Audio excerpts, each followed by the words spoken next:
और इसी बीच एक बड़ी खबर है, बंगाल में जजों को बंधक बनाने के मामले में सुप्रीम कोर्ट बहुत सख्त है। जी हाँ, एसआईआर प्रक्रिया से जुड़े थे सभी न्यायिक अधिकारी और इसीलिए सुप्रीम कोर्ट बेहद सख्त दिखाई दिया। बंगाल के मुख्य सचिव को बकायदा कारण बताओ नोटिस जारी किया गया है। बंगाल के डीजीपी को भी कारण बताओ नोटिस दिया गया है। तो ये बड़ा मामला, मालदा के डीएम एसएसपी को भी कारण बताओ नोटिस जारी किया गया। मामले की जांच इलेक्शन कमीशन, सीबीआई या एनआईए से कराइए। सुप्रीम कोर्ट ने साफ कहा, जांच रिपोर्ट सीधे कोर्ट में जमा की जाए। पश्चिम बंगाल में वोटर लिस्ट से नाम कटने से नाराज लोगों ने 7 न्यायिक अधिकारियों को 9 घंटे से ज्यादा वक्त तक बंधक बनाकर रखा था। तो ये बड़ी खबर आपको बता दें, देखिए एसआईआर के अधिकारी बंधक, कोर्ट किस तरीके सख्त हो चुका है। कोर्ट ने क्या कुछ कहा, एसआईआर में शामिल अधिकारियों का घेराव बेहद चिंताजनक है और सख्त टिप्पणी यहां पर सुप्रीम कोर्ट की तरफ से की गई है। न्यायिक अधिकारियों को डराने धमकाने की कोशिश है। पश्चिम बंगाल के मालदा की घटना कोर्ट को भी सीधे चैलेंज है, ये सुप्रीम कोर्ट ने माना है। न्यायिक अधिकारियों को सुरक्षा देना सरकार की जिम्मेदारी है, जिसमें सरकार नाकाम रही है। न्यायिक अधिकारियों का मनोबल गिराने की सुनियोजित चाल रखी गई। प्रक्रिया को रोकने की ये सोची समझी साजिश है। किसी को भी कानून हाथ में लेने की इजाजत नहीं देंगे, सुप्रीम कोर्ट ने साफ कहा, नोटिस जारी किए। पश्चिम बंगाल के मुख्य सचिव और डीजीपी को कारण बताओ नोटिस जारी किया गया। कोर्ट ने पूछा, उचित सुरक्षा इंतजाम क्यों नहीं किए गए थे, पुलिस अधिकारियों पर कार्रवाई क्यों ना की जाए, ये भी कोर्ट की तरफ से सख्त टिप्पणी की गई। अधिकारियों को 6 अप्रैल को ऑनलाइन उपस्थित रहने का निर्देश है और पूरे मामले में सुप्रीम कोर्ट बेहद सख्त है। और सीधे आपको ले चलते हैं पश्चिम बंगाल के कोलकाता भवानीपुर में। इस वक्त गृह मंत्री अमित शाह रोड शो कर रहे हैं, क्योंकि शुवेंदु अधिकारी यहां से नॉमिनेशन फाइल करेंगे।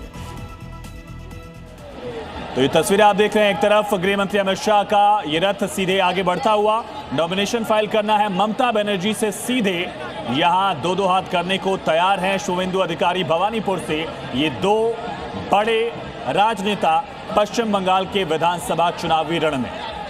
तो देखिए, ये तस्वीरें बता रही हैं कि भारतीय जनता पार्टी किस तरीके से तैयार है पश्चिम बंगाल के चुनावी रण में उतरने के लिए। आज शुवेंदु अधिकारी की तरफ से नॉमिनेशन फाइल किया जाएगा। उससे पहले ये तस्वीरें देखिए, भगवा रंग में रंगा हुआ पूरा भवानीपुर आपको नजर आएगा। लोगों के हाथ में झंडे, पोस्टर, बैनर और हर तरफ बीजेपी जिंदाबाद के नारे लग रहे हैं, अमित शाह के नारे लग रहे हैं। शुवेंदु अधिकारी जो पहले टीएमसी में किसी वक्त हुआ करते थे, भारतीय जनता पार्टी का दामन थामा और उसके बाद पश्चिम बंगाल में भारतीय जनता पार्टी को मजबूत करने की कमान पूरी तरीके से संभालते हुए नजर आए। और भवानीपुर में अब से कुछ ही देर बाद शुवेंदु अधिकारी पर्चा भरेंगे। शुवेंदु अधिकारी का कद क्या है, इसी बात से समझा जा सकता है पश्चिम बंगाल में कि खुद गृह मंत्री पहुंचे हैं वहां पर और अब जिस वक्त वो नॉमिनेशन फाइल करेंगे, देखिए ये जो हम आपको ड्रोन से ली हुई तस्वीरें दिखा रहे हैं, इसी रथ में अमित शाह और शुवेंदु अधिकारी मौजूद हैं। तो 2-2 सीटों से ये चुनाव लड़ रहे हैं शुवेंदु अधिकारी, पहला नंदीग्राम और दूसरा भवानीपुर। पिछली बार नंदीग्राम में जायंट किलर बनकर उभरे थे, लगभग 1,500-2 हजार वोटों से ममता बनर्जी को, सिटिंग मुख्यमंत्री को हरा दिया था। अपने ही पुरानी नेता को हराकर उन्होंने नंदीग्राम में जायंट किलर का नाम खिताब हासिल किया। एक तरह से बहुत बड़ा उलटफेर दिखा था। इस बार ममता बनर्जी की सीट जब बदली, भवानीपुर से उन्होंने उपचुनाव लड़ा था, इस बार भी भवानीपुर से ममता बनर्जी उनके सामने है। तो नंदीग्राम अपनी सीट पर भी वो लड़ रहे हैं और भवानीपुर से भी ममता बनर्जी को चुनौती दे रहे हैं। 2 तस्वीरें आप देखिए, दोनों तरफ प्रचार जारी।